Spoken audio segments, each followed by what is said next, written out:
নিয়োজন করা অনেকের মানে অনেক ধরনের অনেকের লোক আছে, কিছু একটা আমার বাড়ির পাশে থাকলে ভাবে এটা আমার জায়গা, কিন্তু সরকার তো এরকম কাজ করবে না। সমস্ত এটা নিয়ে অনেক আলোচনা হয়েছে, তারপর আমরা ডিসিশনে এসেছি। সেখানে জিপি খালি আছে, মানে পঞ্চায়েত থেকে, কিন্তু শুধু পঞ্চায়েত ডিপার্টমেন্ট থেকেই সেটাকে এনওসি দিয়েছে। বিসির কোনো প্রশ্নই আসে না, বিসির কোনো টাচ মানে কোনো জায়গায় টাচ নেই। কাজেই এটাকে মানে ইচ্ছে করেই এটা ইয়ে করার জন্য, কনফিউজ করার জন্য এটা বলছে, আসলে সেরকম না। ধন্যবাদ। ত্রিপুরা নর্থ ইস্ট কি পেয়েছে, ত্রিপুরা এবং নর্থ ইস্ট এই বাজেটে কি পেয়েছে? বললাম তো একটু আগে বললাম।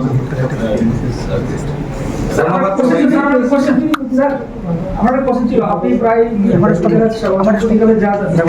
জনসভা করছেন, সরকারি বলছেন যে 28 মানে এডিসি দখল করার একটা মানে দাবি করছি না, সেদিক দিয়ে মথার তরফ থেকে বলছে ডিসি তো ঘুষ নিয়ে দেয়নি। তো এই ব্যাপারটা আপনার 28 যে দাবি করছে, যা মানে কতটা বাস্তবায়িত হবে বলে মনে হচ্ছে? দেখুন, আমরা যখন পরীক্ষা দিই বা আমাদের ছেলে মেয়েরা যখন পরীক্ষা দেয়, 100 নাম্বার দিয়ে কিন্তু 100% যাওয়ার জন্য পরীক্ষা দেয়, ঠিক না? তো এখানে কথা হচ্ছে, তো মার্চ তো 28টা সিট, তো 28টা সিটের কথা আমরা বলবো, এর জন্য বলছি 28টাতে আমরা জিতবো। এখন আমরা জিতবো, এটা কি জিতবে আমরা বলছি, আমরা জিতবো। এবং গত যে 2021-এর ইলেকশন এডিসি, দেখুন আমরা মাত্র 11টাতে আমরা প্রতিযোগিতায় অংশগ্রহণ করেছি, সেখানে 11টার মধ্যে আমরা 9টা কিন্তু জিতেছি। ভাবুন আপনার, এর মধ্যে আরেকজন যিনি আমাদেরই ছিল, সে নির্দল হয়ে দাঁড়িয়েছিল, পরবর্তী সময় আমাদের সাথে 10টা আমরা জিতলাম, আর 2টো ফ্রেন্ডলি।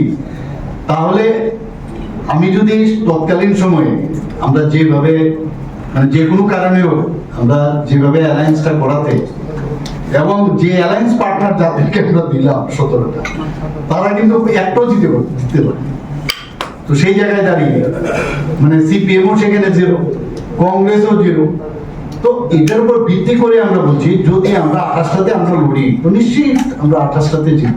21 স্ট্র্যাটেজি তাহলে ভুল ছিল না, আমি সেটা বলবো না। এক এক সময় স্ট্র্যাটেজি, এটা তো এরকম না, অনেক সময় পলিটিক্সে তো অনেক সময় অনেক জিনিসই হয়, একটা পার্টিকুলার একটার উপর ভিত্তি করে সবসময় আমরা চলি না, এবং তার থেকে আমাদের শিক্ষাও কিন্তু নিতে হয়।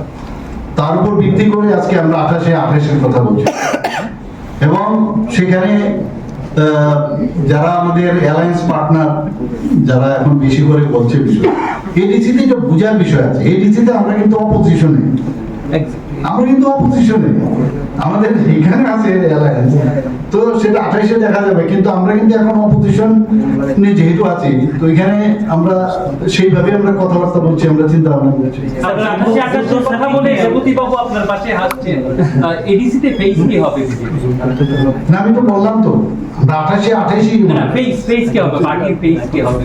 এটা তো পরে ফেস কি, মথার সঙ্গে কি থাকছে মানে আমাদের ফেস মেইন হচ্ছে কাজ, পদ্মচিহ্নই হচ্ছে আমাদের মেইন ফেস, আর কাজ আর মাননীয় প্রধানমন্ত্রী নরেন্দ্র মোদীজি, মাঝখানে কেউ নেই। আমরা তো সব নিয়ে খালি দেখাবো যে আমি কাজের বিনিময়ে আপনাদের কাছে এসেছি। আর কালকেও আমি বলেছি, দেখুন, জনজাতির উন্নয়ন যদি দেখতে হয়, কারণ কমিউনিস্টরা অলরেডি টেস্টেড, আর এর আগে ছোটখাটো যেসব লোকাল পার্টি হয়েছে, আগের কথা বলছি, সেখানেও এয়ার টেস্টেড। তো রইল কে, এবার যারা চালাচ্ছেন তারাও টেস্টেড। তাহলে টেস্টের জায়গায় এখানে বিজেপি, যেহেতু বহু জায়গার মধ্যে, প্রথম তো 3টে মাত্র সিট ছিল, আপনারা সবাই জানেন, এই আমাদের সংসদের দিক দিয়ে যদি বলি আমরা, পার্লামেন্টে, সেই জায়গা থেকে আজকে কোথায় চলে গেছে। তো আস্তে আস্তে করে মানুষের বিশ্বাস বাড়ছে, কিন্তু তো আমাদের উপরে যদি একবার বিশ্বাস দেয়, জনজাতিদের এই যে বিভ্রান্ত করার এতদিন রাজনীতি দেখেছি আমরা, একবার যদি সুযোগ পাই, রিয়েল মানে এডিসি এলাকায় কি ডেভেলপমেন্ট হবে সেটা আপনারা সবাই দেখবেন। মথার সঙ্গে কি অ্যালায়েন্স থাকছে না, সেটা তো এডিসিতে? আমি কি বললাম এডিসিতে তো আচ্ছা স্যার, বুদ্ধ সার্কিটে মানে আমাদের ত্রিপুরার কি সম্ভাবনা রয়েছে? তো আপনারা সবাই জানেন যে সাউথে আমাদের সাউথে আছে, বক্সনগরে আছে। তো এই যে আমাদের সেখানে যারা বুদ্ধা টেম্পলগুলো আছে সেগুলো কিন্তু মানে সেগুলো একসাথে কিন্তু সার্কিট হবে, সেটার উপরে জোর দেওয়া হয়েছে।